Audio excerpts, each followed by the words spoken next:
Yeah, hello and welcome to this video. This video is about a setup or setups where black is playing the moves e6 and c5 early on. I've ultimately decided to call that a declined Benoni. I'm not sure if that is a right term. I don't think that these systems have a officially accepted name. So we're talking about two move orders, two lines that often are transposing into one another.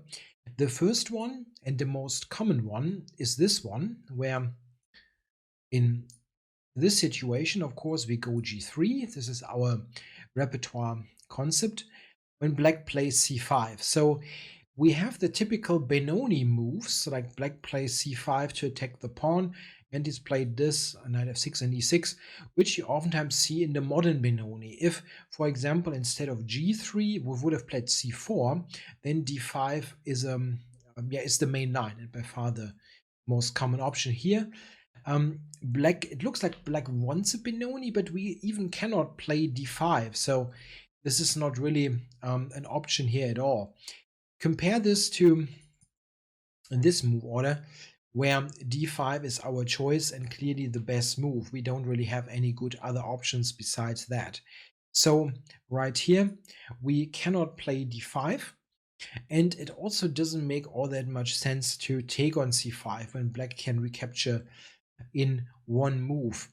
The other line that is, by the way, quite related that we're going to look at is e6, knight f3, c5. And this is highly transpositional. Yeah, again, d5 doesn't make much sense. And the only move here that would fit into our repertoire concept here is the move g3, of course, to delay the c4 pawn move and now accept that black takes on d4. That is not a big deal at all that black is able to take on d4. We have seen a lot of this concept when we looked at the reversed Grunfeld, which is oftentimes starting like this when black takes on d4. In fact, the reverse Grunfeld and these lines, they have something, they have lots of transpositional value, let's say, these lines, because let's say c5, g3, whenever black plays d5, we have a transposition into the reverse Grunfeld. And in fact, this happens very often, in particular if the black player is somewhat higher rated and is playing in this precise move order for this particular reason. Now, I'd like to start with this move order in particular, black playing e6 first and then c5. First of all, I need to emphasize that this is not going to happen very frequently in your games. That particular move order, black playing e6 and c5, is not such an easy line for black to employ, because they have to be basically ready to play a French defense. I mean, we're not going to play e4, but they have to be ready for that. And if they play c5, they even have to anticipate that somebody could play e4, which all of a sudden is an open Sicilian. So the black player here needs to be very, very versatile in his opening repertoire. This is the reason why not many players play this with black, and therefore I don't think you will face it so frequently. Now, we are going to play g3, of course, and now see what happens. I need to say that I'm covering this line rather extensively for one particular reason. There's one critical line that black may play, and this is giving white the option to play very dynamically. And these dynamic lines, I think, are very instructive to understand how dynamics work in positions with d4, knight f3, g3. It's not by any stretch of the imagination a lame opening that we're playing. There are in fact many dynamic possibilities, and this is a good showcase for that. So even though I mentioned I don't think you will get it on the board often, it's interesting to study also for general chess purposes, not just because, okay, that could be an opening that people play against you.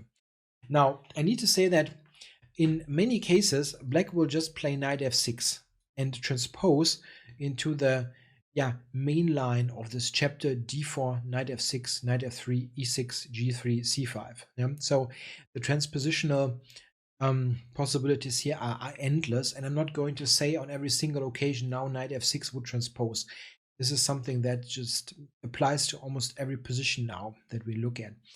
Here, black most of the time actually plays knight f6 or takes on d4. Taking on d4 is most frequently seen. However, he can do many other things that we should check briefly. There are moves with some independent value here, but they are dealt with rather quickly, in fact. Now, what can they do?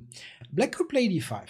Yeah, that is a direct transposition after bishop g2 into the reverse Grunfeld after c takes on knight f6. So we leave this chapter and it transposes to a different one. Black could play, and that's happening rather often, surprisingly, b6 and mix this e6 c5 with the Queen's Indian twist. This is not a very precise move order, honestly, because white has two dangerous options that you could check out, but I don't really feel they are worth analyzing all that much because it's such a rare move order. The simplest recipe here is to play bishop g2. A way to try to punish black for this move order would be to play e4 and go into some sort of Sicilian. Like after this and this, we have basically a Sicilian. This is probably quite good for white, but also far away from what we're usually playing. So I recommend bishop g2. Now black will probably play bishop b7, oppose the bishop, and now the keep it simple option is to simply take on c5 and to transpose after bishop takes or pawn takes and castles into the Queen's Indian chapter. This is how we play in the Queen's Indian, and it is absolutely feasible here as well. It's just a transposition. If you are interested in analyzing, very sharp complications, you can check out the engine suggestion e4. This is, I think, how you could possibly refute this bishop b7, this b6, bishop b7 stuff. But this is a very sharp pawn sacrifice. I looked at this a little bit, but I felt this would simply blow up the chapter to unreasonable proportions for a very, very rare move order. So if you face this without any particular preparation time where you want to go e4 and kill your opponent immediately, just take on c5 and transpose. It's the economical way to do things. Similarly, I would recommend after b5, which is also rare, but still it has been played, I would recommend to simply play bishop g2 and angle for transposition into a b5 based setup that has a separate chapter.